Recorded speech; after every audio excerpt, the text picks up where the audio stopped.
Hi guys, I'm Amy, an up-and-coming artist, and I'm 26 years old. My story begins in a small town in Colorado. I want to start off by talking about my wonderful Aunt Maureen. I had the incredible privilege of having her live right next door in a massive Victorian-style mansion. When my parents were at work, I would spend hours with her. She was a free-spirited artist, and those moments with her were magical. Aunt Maureen taught me so many things, from painting to embracing my creative side. Her home was like a treasure trove of art and culture, filled with paintings, sculptures, and books. As we both got older, Aunt Maureen and I became even closer. So when I was getting ready to tie the knot, I knew exactly who I wanted as my maid of honor. She taught me everything I know today, but the greatest gift she gave me was discovering my passion for art. Now, Clay, my husband, is the kind of man who makes you believe in soulmates. He wasn't in the same college as me, but he used to drive 6 hours every weekend just to see me. It didn't take long for me to realize he was the one. He is everything I ever wanted in a partner: caring, supportive, and endlessly patient. Our love story may sound like a fairy tale, but like any relationship, it comes with its share of complexities. This is where my mother-in-law, Jane, enters the picture. Jane is a force to be reckoned with in her professional life as a successful lawyer. On the flip side, she can be quite a character at family gatherings, and not always in a good way. Let's just say she has a personal vendetta against me. Once, she miraculously lost my dog at a park, sending me into full panic mode. Other times, she added real dairy milk to my milkshake, even though she knew I was lactose intolerant. But the most shocking betrayal was when she managed to put all my property under my husband's name. Yes, you read that right. It sounds crazy, but it happened. It all started with a very upsetting phone call from my mom. "Hey Mom, it's been a while since we caught up. How's everything?" "Oh Amy, it's so good to hear your voice. There's something I need to talk to you about, and it's not the easiest news." "Mom, you're starting to worry me. What's going on?" "It's about Aunt Maureen, sweetheart. She passed away recently." "Aunt Maureen?" "Mom, please, this can't be true." I started crying. "Yes, honey, as much as it pains me to say it, it's the truth." "Oh, Mom, I can't believe it. When did this happen?" "It was just last night, Amy. Maureen had been battling an illness, a heart condition she hadn't told anyone about. Typical Maureen, she never wanted to trouble anyone. Well, she's at peace now. We're planning her funeral, and we'd really like you to be there." "Of course, Mom. I wouldn't miss it for anything. Aunt Maureen was so important to me, and I want to pay my respects. That would mean a lot to her, sweetheart. The funeral will be held next weekend at the church she loved so much. Clay and I will be there." I told Clay about Aunt Maureen's passing, and he immediately said he would be there for the funeral. But here's the twist. Jane, his mom, had planned to visit us that week because she took time off work, and it coincided with the funeral. Clay suggested we take her along. Honestly, I was not too thrilled about it. Jane and I had our differences, and I was not sure how she would act at such an emotional event. Still, I reluctantly agreed, hoping she would be on her best behavior. The day of the funeral came, and Jane showed up dressed in black, just as we had asked her to. We all piled into the car for the 2-hour drive to the funeral location. Inside, I was feeling a lot of sadness and hoping that Jane would keep things calm. The church was filled with friends and family who had come to pay their respects to Aunt Maureen. During the funeral, I had to step up and deliver a eulogy for Aunt Maureen. It was a pretty emotional moment, to be honest. At the reception, while I was chatting with Jane and Clay, my mom walked up to me. It was the moment she told me something I was not prepared for. "So, Amy, did Jane and Clay have a comfortable drive up here?" "Yeah, the drive was fine." "That's good to know. Jane, Amy, there's something I need to tell you. We found out about Aunt Maureen's will the other day, and she left everything to you." "Everything? What do you mean, Mom?" "I mean her 2 houses and $100,000 in her bank account. All of it goes to you, Amy." That's a lot. Wow, I can't believe it. I knew she loved me, but this is really a lot." "Well, you were her only niece, and we were her only family. It's quite a generous amount she's left behind. How about we take a drive to the other side of town so you can get a better look at the property? It's on the outskirts, and she never used it. That way, you can decide what you want to do with it after seeing it up close. You're already familiar with the house she lived in." "Yeah, that's a great idea. And the other place is the house I grew up in. It's not something I'll easily forget." Amy turns to Clay and Jane. Clay, Jane, would you be willing to come along with me? Of course, dear. We have no objections at all. No problem, babe. Later that evening, we all got into the car to go and see the property. This place is huge, Amy. It has so much potential. Indeed, but it does seem like it hasn't been maintained for a while, Jane pointed out. That's true. It will need some work to get it back in shape, I replied. You know what, guys? I've made my decision. I'm going to renovate this place and put it on the market. Meanwhile, I'll keep the other place. Aunt Maureen and I shared so many memories there, and I want to keep that connection alive. That sounds like a great plan, Clay agreed.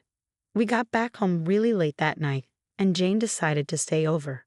The following day, over a cup of coffee, just before Jane was going to leave, she came up to me with an offer. Amy, I've been thinking. Since I'm a lawyer and I deal with legal paperwork all the time, I can help you with the legalities of your Aunt Maureen's properties. Oh, really, Jane? Well, it is the least I can do. I know this inheritance is relatively straightforward, but dealing with multiple properties can get a bit complex. I'm familiar with all the ins and outs of this stuff. It would definitely make things easier. I would be happy to assist. I can ensure everything is in order, from transferring titles to handling any legal documentation that may be required. So if I have your permission, forward all the documents to me, and I will take care of everything. You might already be going through a hard time losing your aunt. Let me help you. Thank you, Jane. That takes a weight off my shoulders. Jane had pulled some pretty silly tricks on me in the past, but I couldn't deny that she was a damn good lawyer. After some thought, I decided to take her up on her offer to handle the paperwork. You know, Jane could be a bit, well, let's say difficult to deal with at times. Like any mother-in-law, she had her moments, but I honestly didn't think she could cause me any financial trouble. I mean, we're talking about legal stuff here, not meddling in my personal life, right? It was one of those situations where you weigh the benefits against the potential headaches. And let's face it, dealing with multiple properties and legalities can be a real headache. So I figured, why not let Jane put her legal expertise to good use? It might actually save me from a few migraines down the road. In just a couple of weeks, while I was busy with my art projects at home, Jane completely took over. She had me sign what felt like a million documents. She explained each one, making it all sound so straightforward. I trusted her. After all, she was a lawyer, and I thought she had my best interests at heart. Then came the day when I checked my bank account, and there it was, a total of $100,000. Aunt Maureen's generous gift. It was a life-changing amount, and I couldn't help but feel a rush of gratitude. I had plans for that money, renovations on Aunt Maureen's old house, preserving her memory, and maybe even some financial security for the future. With this sweet inheritance, I planned to open up my very own art gallery. It was going to be a tribute to her talent and a place where artists could shine. You know, they say you should always read the fine print before signing anything. Well, I wish I had taken that advice to heart. You see, when Jane had me sign all those documents, I just assumed they were routine legal stuff, and I trusted her implicitly. I never bothered to read them carefully. And that, my friends, turned out to be a big mistake. I was under the impression that I had become the rightful owner of Aunt Maureen's properties, and I kept the paperwork tucked away, completely oblivious to the details within. It was a classic case of naivety mixed with misplaced trust, and I couldn't help but blame myself for not being more vigilant. Fast forward a month, and I found myself in a situation where I needed those very documents. I had decided to sell Aunt Maureen's abandoned property to a builder named Jonathan. He was interested, and it seemed like a good opportunity to move forward with my plans. So one sunny afternoon, I pulled out the paperwork from where I had stashed it and took it along to meet Jonathan. I thought it was just a formality, a quick exchange of papers, and the deal would be sealed. Amy, something does not seem right here, Jonathan said. What do you mean, Jonathan? These documents, they do not exactly convey the ownership of the property to you. My heart sank as I glanced at the papers. I had never paid much attention to the legal jargon before, but now it seemed like everything was written in a foreign language. What? But Jane, my lawyer, assured me that I was the owner. Well, Amy, it looks like you have had a misunderstanding with your lawyer. From what I'm seeing, this property clearly does not belong to you. How is this possible? Jane, she promised. I understand, Amy, but it looks like you'll need to consult a new lawyer to sort this out. I can't proceed with the purchase without clear ownership. Wait, did you say the property belongs to someone else? Yes, it's listed here as the property of a clay carpenter. Clay carpenter, that's my husband. Are you sure it says that? 100%. My mind was racing as I hastily gathered my things and left the cafe, with Jonathan's words echoing in my head. The shock of discovering that the property did not belong to me but to my own husband, Clay Carpenter. How had this happened? I needed answers, and I needed them fast. I dialed Clay and asked him to come home right away. Clay, did you know that you were the owner of the property? I mean, Aunt Maureen's property? Yeah, I did. My mom told me there was some trouble putting it under your name, so she made me sign a couple of things. I thought you were aware of this. Clay, I hate to jump to conclusions, but I think your mom lied to both of us. What do you mean, Amy? Clay, your mom told me she was making me the owner of the house, and she told you a whole different story. What? That can't be right. I had no idea about this. Clay, something isn't adding up here. I trusted your mom, and I can't believe she'd deceive us like this. This is messed up, Amy. I need to talk to my mom about this. Clay and I looked at each other, totally puzzled. Without wasting any more time, we hopped in the car and drove to her place, ready to get to the bottom of this crazy mess. Jane, we need to talk. We found out about the property, and there's something you need to explain, Clay said as soon as we arrived. What are you talking about, dear? Cut the act, Mom. We know you lied to both of us. You told me you were making me the owner of the house, and you told Clay that you were making him the owner and that I was okay with it. What is the truth here, Jane? Ah, you caught me there. Well, Amy, I did what I thought was best for my son. He deserves all of it. You see, Amy, I've never quite trusted you. You've always been a stay-at-home wife, never really contributing financially to this family. Painting those silly little art pieces doesn't really help you to run the house, does it? In my eyes, my son deserves all that property more than you do.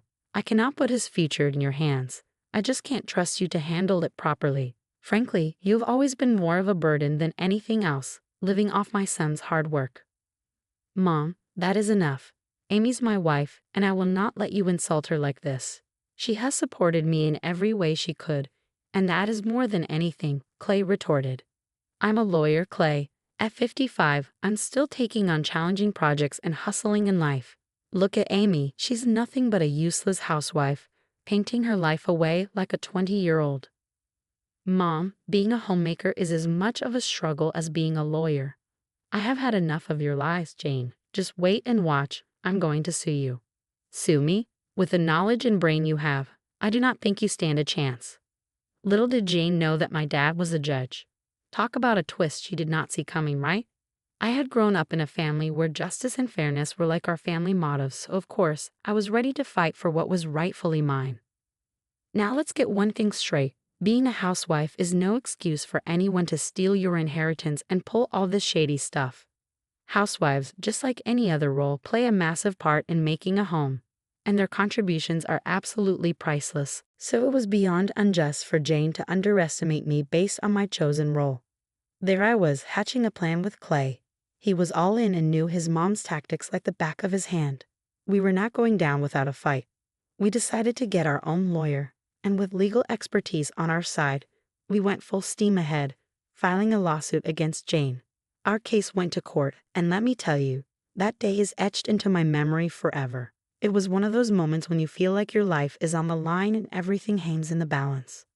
I had an honest conversation with my dad about the whole situation, and he reassured me that justice would prevail. Having a judge as a father was a real advantage in this ordeal. Jane, on the other hand, looked confident as ever.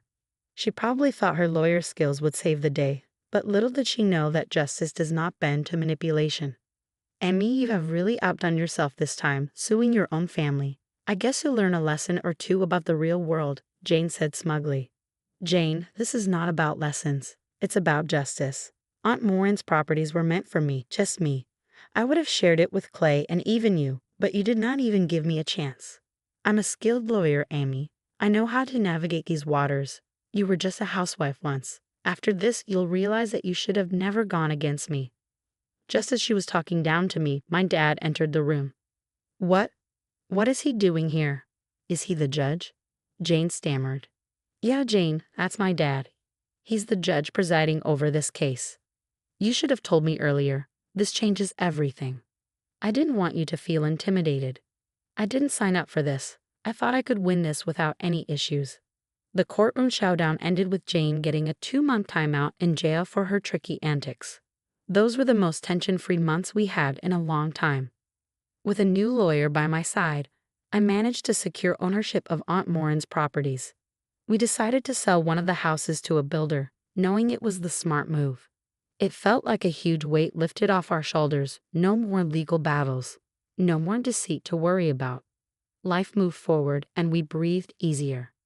Just a day ago, Jane walked out of jail, and the first thing she did was march up to me. She had to fork over a cool $20,000 as part of the fine from the lawsuit I won. Amy, I wanted to apologize for everything I did. I shouldn't have called you a boring housewife and all those terrible things. I was wrong, Jane said, looking defeated. Well, Jane, it's about time you realized it, but you see, those words don't come off easily. Amy, you don't understand. I lost my lawyer's license and now I'm jobless. I have no savings left and the fine you imposed on me. Oh, Jane, isn't it ironic? The mastermind lawyer now facing consequences herself. As for that fine, well, you'll just have to find a way to pay it, won't you? Please, Amy, I'm begging you. Can't you let me get away with the fine? I have nothing left. Sorry, Jane, no shortcuts to redemption here. Knocking at my door, Jane found herself with her own set of issues. She's no longer a lawyer, and her son Clay isn't exactly rushing to her side. Consequences have a funny way of coming back to bite you, and it seems like they've caught up with her. She eventually paid us the money, which we honestly didn't need, and now we have completely shut her out of our lives. I hope she learned a major lesson. Respect every hustle out there and treat everyone right. Don't let your ego get too inflated. The higher you soar, the nastier the fall when you come crashing down. Now I'm the proud owner of some prime property and a nice chunk of cash. It's like a world of opportunities just busted open for me. I've got this killer plan to open up a gallery for myself, and the first art show is going to showcase all of Aunt Maureen's incredible art. Her creative genius deserves to be seen by the world, and I'm going to make it happen with that sweet inheritance money. Art lovers, get ready to be wowed.